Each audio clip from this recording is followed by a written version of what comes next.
Hey, folks, welcome to another episode of the Church Solutions Podcast. My name is Phil Thompson. My partner in crime, Steve Lacy, is not available today. Michael Gray, who sometimes joins us, is not as well. I don't think they like me anymore. I don't think they want to do this with me anymore. I'm just kidding. But we're glad that you are here. Thanks for being with us. We have a guest, which I will introduce to you here in just a moment. This is episode number 391, at least according to Apple. We've done, I don't know, probably hundreds more of these. But anyhow, want to get some business out of the way. Just want to remind you guys that we do webinars every month. We've been doing that this year, and they're really designed to help be a resource if you're in ministry here and you do any kind of tech stuff with your church, if you're a pastor. And so we've got a new webinar coming up. We just did one yesterday with Jason Moore, and that was really good. And you can hear that. I'll tell you where to get that in a minute. But the new one that we got coming up here in August, August 25th, no, I'm sorry, August 15th, is going to be empowering pastors with two new cutting edge tools. So AI is definitely the thing these days, a lot of buzz about AI. So we've got two new AI cutting edge technology tools that we want to just bring you into, give you some understanding on it, let you know a little bit more about it. One of them is really honestly the chat. We do streaming video, and so it's streamingchurch.tv. We have a video chat platform for our customers, and one of those is the opportunity to use actually AI chat as an assist. And then the other one we'll talk about, I don't know if it's a secret or not around here. I don't know if I can say that right now, but you'll like it because it really has to do with your messages, and it's using AI to take your messages and actually make them available so you can put them on social media. So we'll talk a little more about that. But if you want to sign up for that or learn a little more about that, just go to webinar.streamingchurch.tv. And I think you can see some other webinars if you go to that link. You see some of the past webinars. So, all right. So let's get into it today. Our next guest has been in ministry for over 20 years with youth and children's ministry, but he also the online minister at his church.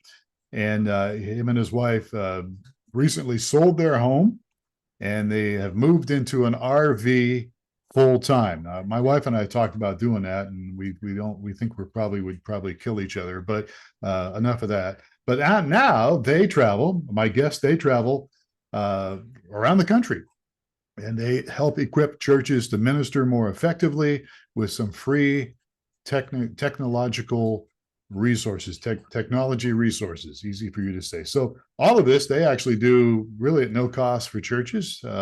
And so we're going to talk a little bit about that. Welcome, everybody, to the Church Solutions Podcast, Mr. Micheal Byrd. Michael, how are you today?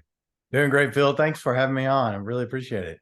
So this whole thing about, and we're glad to have you on here. This is interesting. You caught my eye here when I was reading your bio.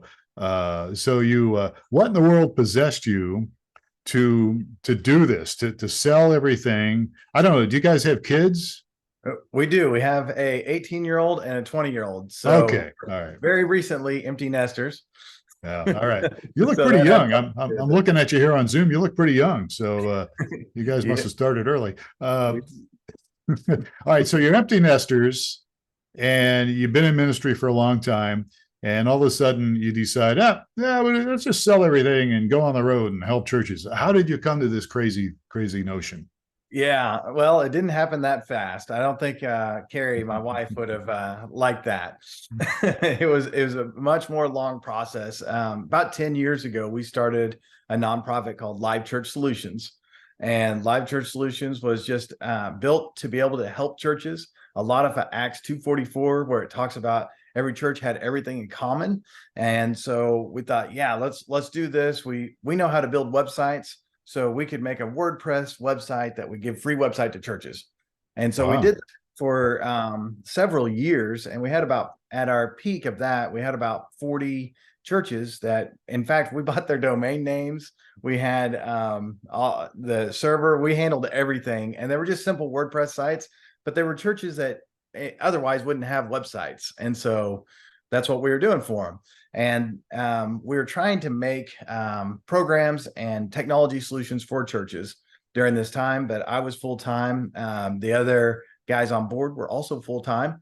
And really it kind of capped at that until we met a couple other guys that saw the vision of Life Church Solutions and were like, hey, we really want to help out. And that happened to be around the pandemic time when pandemic hit, which gave us a lot of time.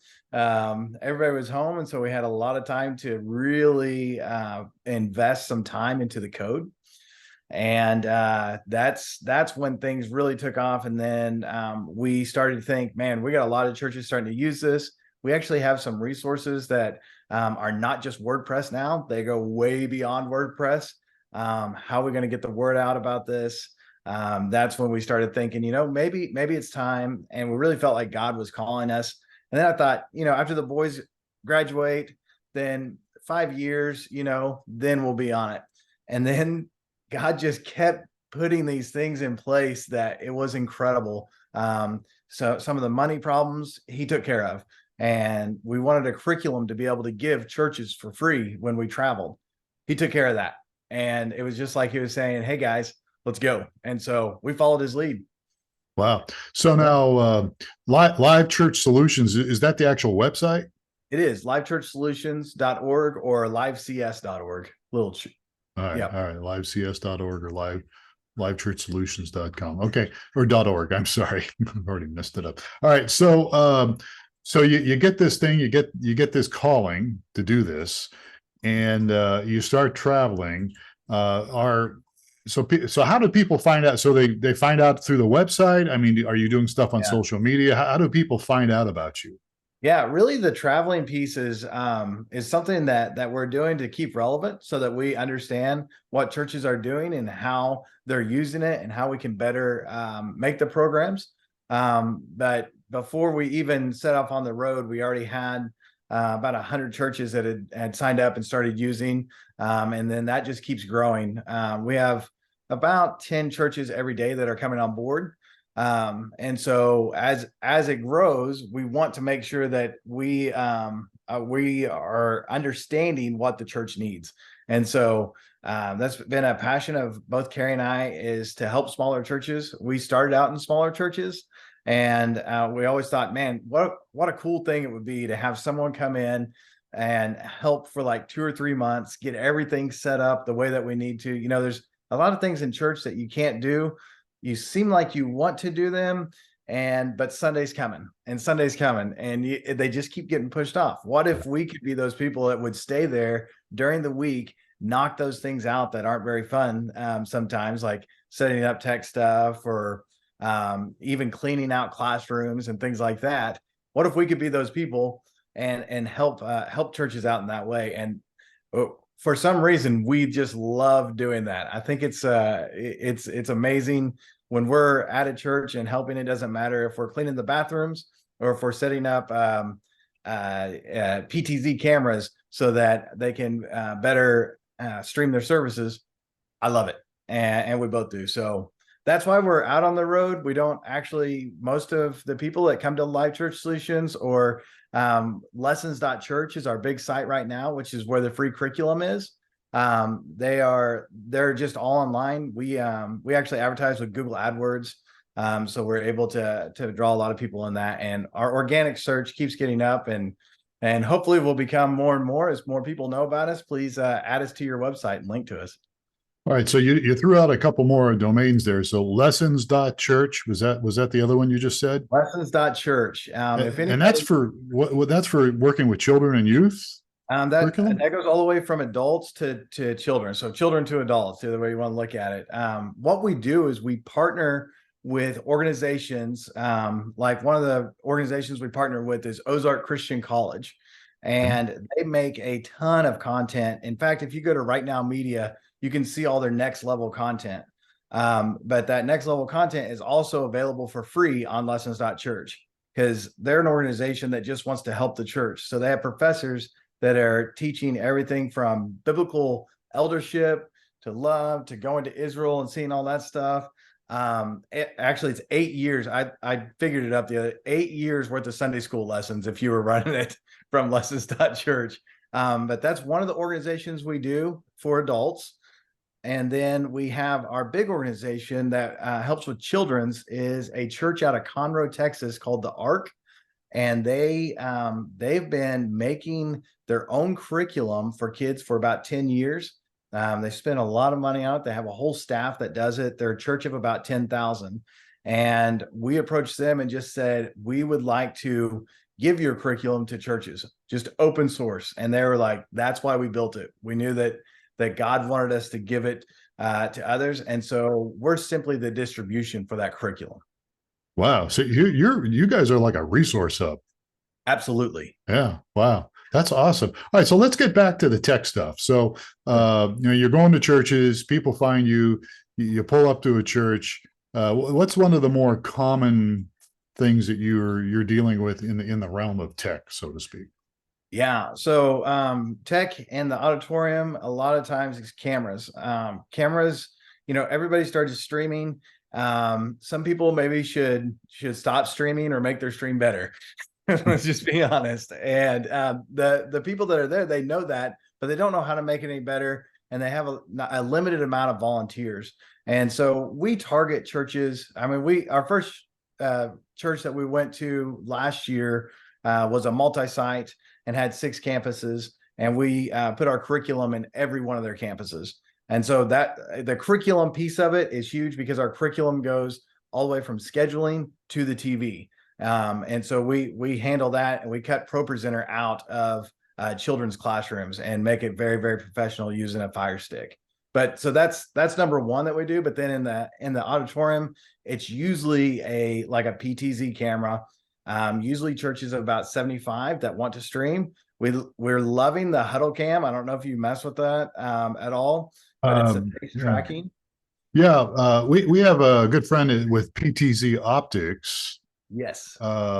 Is that where it comes from? I get there's several PTZ people out there. I believe it's a PTZ Optics, but I'm pretty sure, I don't know. I get mixed up sometimes. The Huddle Cam is a little bit, the software's a little bit different, and it has to run on a PC, which is kind of a bummer. But once you get it set up, you can actually put HTML cues into it.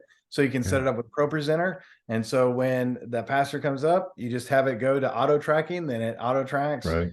It's going to sing. You go to and so you have one camera, no volunteers, just your ProPresenter volunteer. And so it's easy to stream. I just get that all set up and ready to go. That way, when we leave, they're able to continue streaming. And usually audio is an issue, trying to get a little crowd audio in there to liven things up. But just simple things like that. I'm not great with audio.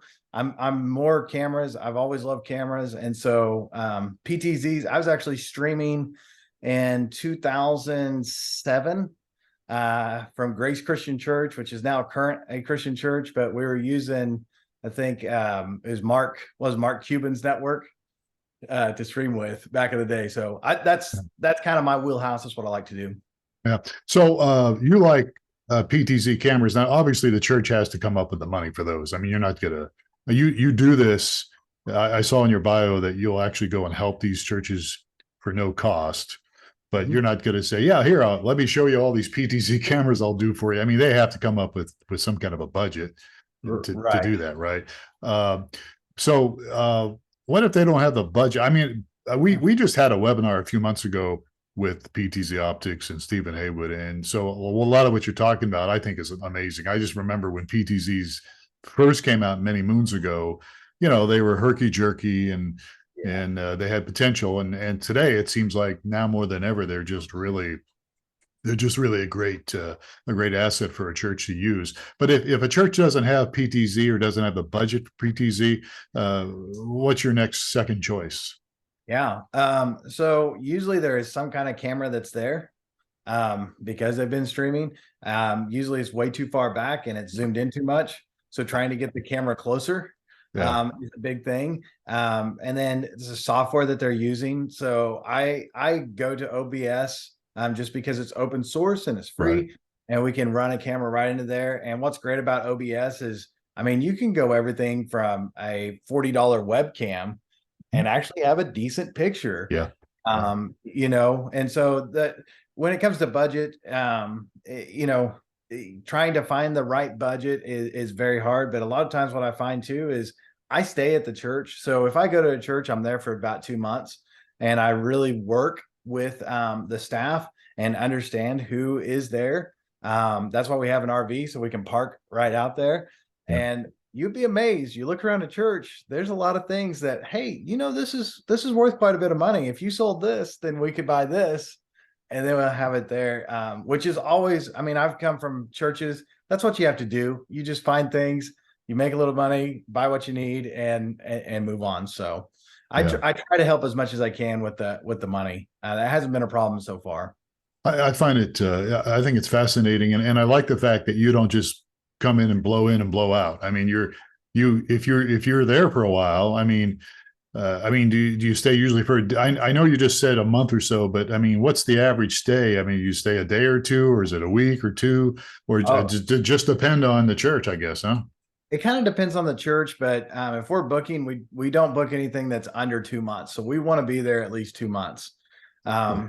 Just like a minister that comes in, if you come in and try to change everything, the first week, everybody's like, who is this guy? What's going on? We want to be able to build trust, and let people really see who we are and be a part of that community. When we find a church that is all about serving Jesus, we fit right in, because that's what we're all about doing. And so once they understand who we are, then the things that we bring up, and they have a little more trust in what we're doing. Yeah, absolutely. So, what's a common mistake that you find? You go to a church, and what is, in the area of tech anyhow, what's one of the most common mistakes? What's maybe the 2 or 3 most common mistakes that you run into when you walk in the door? Yeah, too much. So you look at a sound booth, and it's just a mess.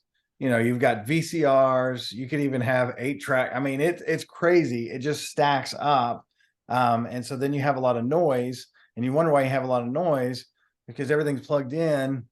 That's probably number one, is just cleaning the area. I'm a big, let's get all the wires nice and clean, everything, to where we know where it is. So if something happens, we can unplug it, plug it, and we're good. So I would say true. Yeah. Number one. Yeah, that is so true, isn't it? As I look around my office here, yeah, that's really true. But anyhow, it happens. All right, but anywhere you have tech, it happens, right? Yeah, it gets cluttered. Yeah, it does. Right. That's hard for volunteers to be able to jump a hold of and help you out with. And then probably number two is either camera placement, or camera operation.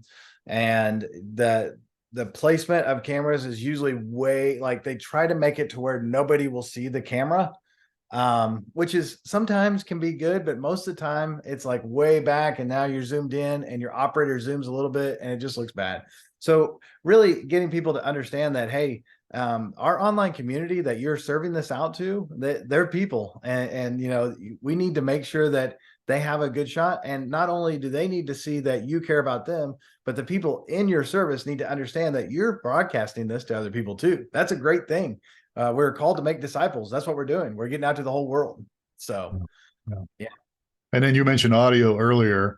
And that's one of the things we find here. We're at streamingchurch.tv. We think video is important, but I always tell them, what's, in my opinion, maybe even more important is the audio. Because you can have a great picture, a great video, but if people are having a hard time understanding or hearing, a lot of noise in the background, people, they're not going to stick around. And but if your audio is good, your video doesn't have to be super, super good. I mean, you want it to be good, but you don't, your audio needs to be good. So I would imagine audio would be on your list as well, right? Absolutely. You want your audio to be great. What I found interesting is, because I've been at churches that are a little bigger, and so they have the full band going on. And then when we go to some of the smaller churches, it could be just one person and a track, which it doesn't come across really well online, especially if you don't have any crowd noise.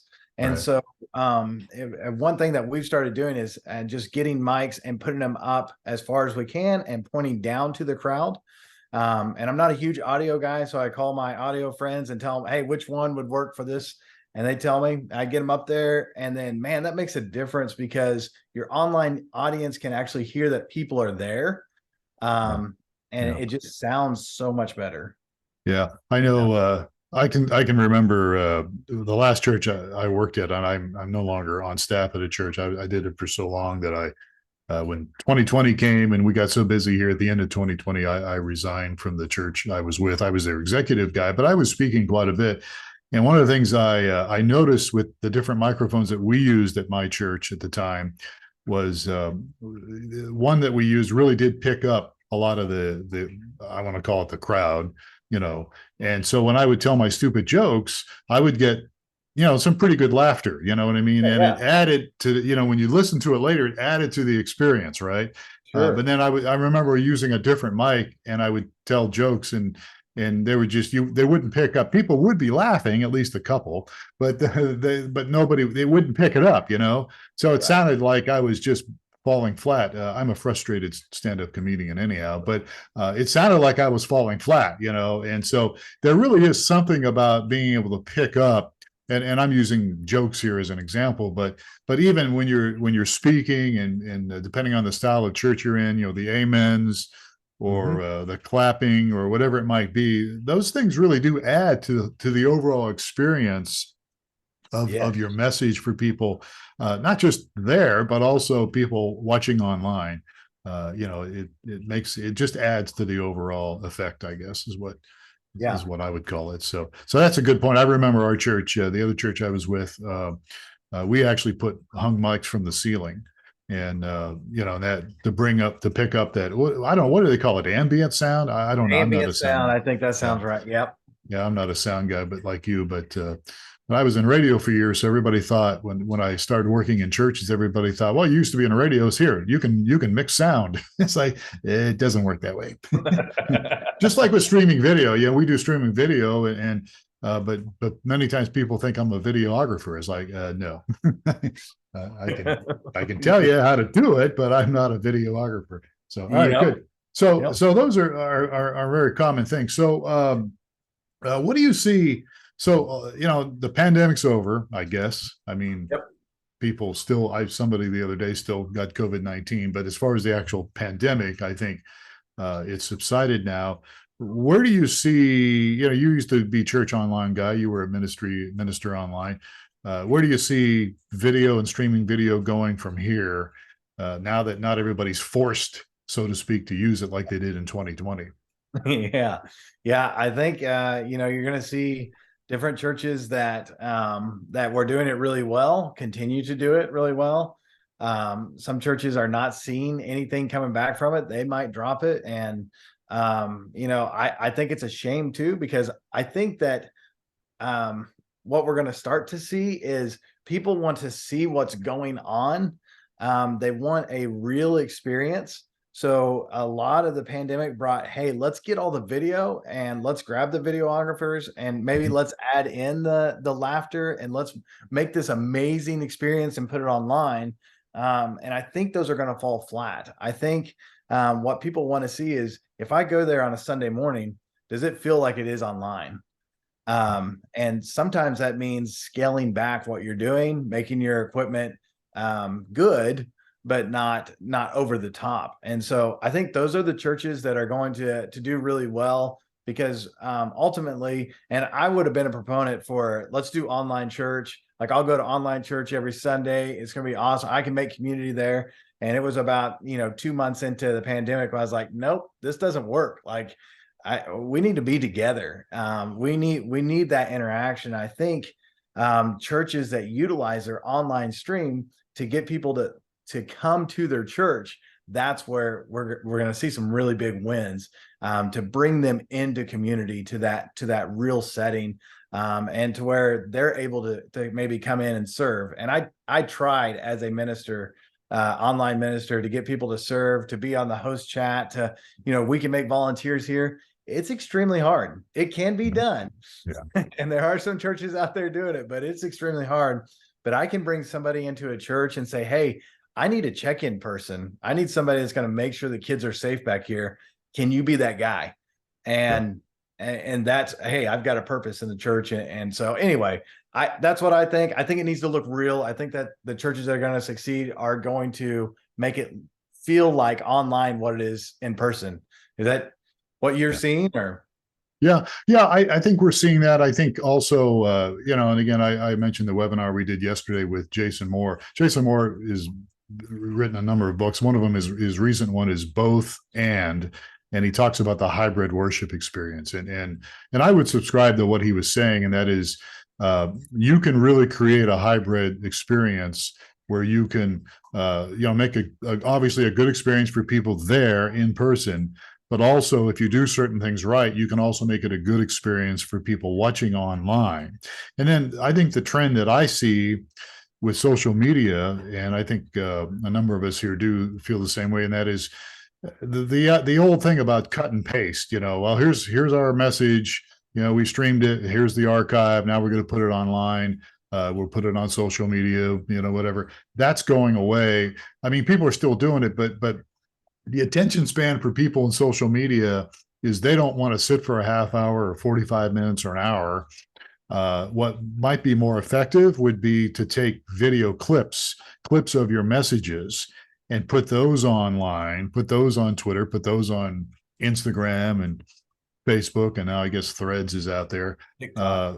So where you're putting little snippets with important points that you want to bring out for people. And in fact, we're actually developing a tool for that.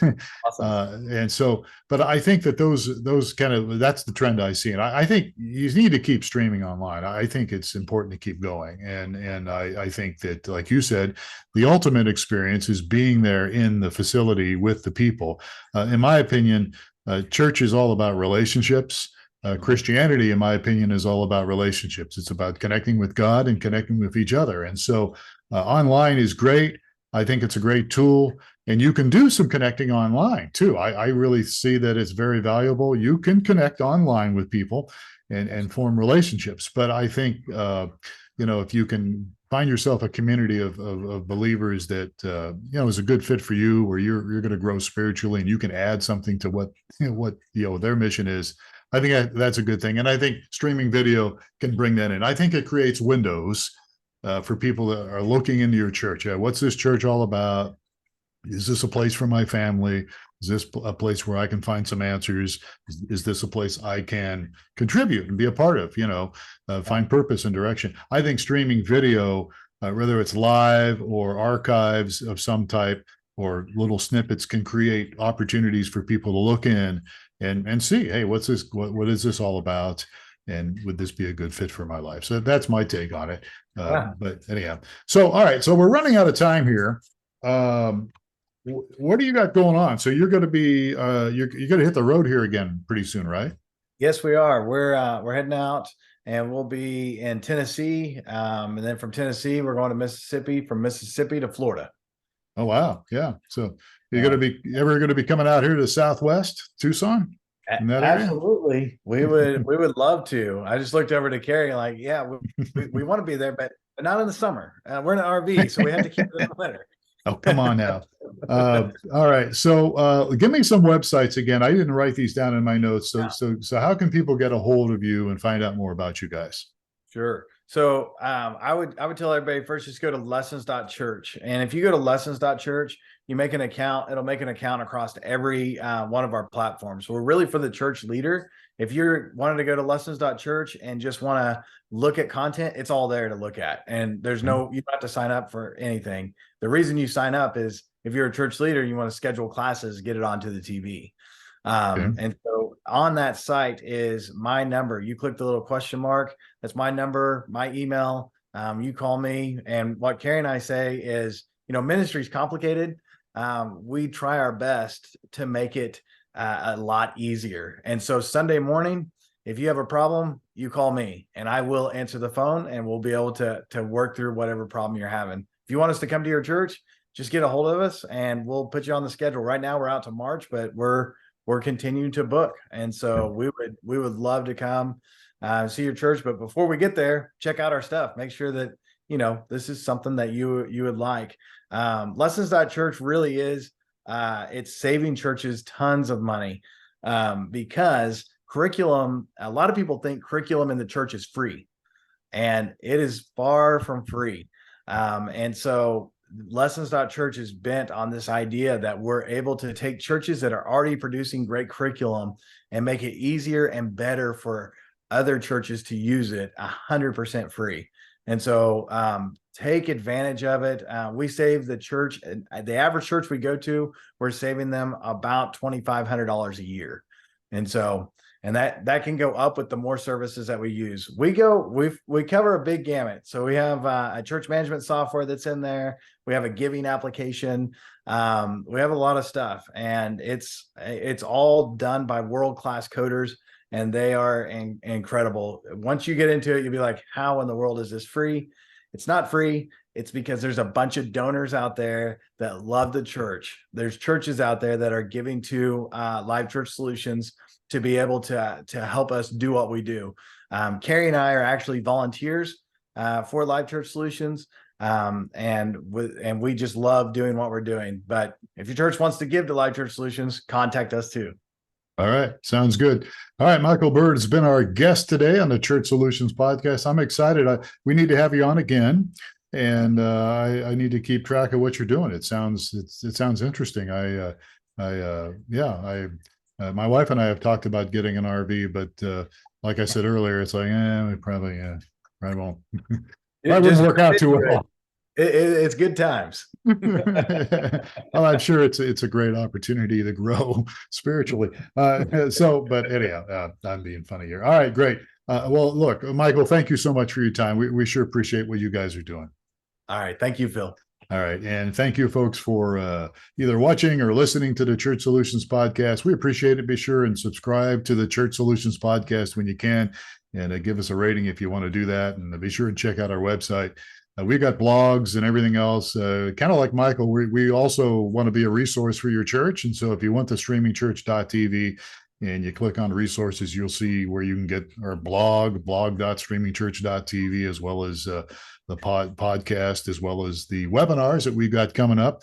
And there's other things as well. So do that if you can, and hopefully you'll get something out of it. All right. Time is up. God bless you guys. Thank you so much for everything. And please take care of yourselves and each other. I'm Phil Thompson. Catch us next time on another episode of the Church Solutions Podcast.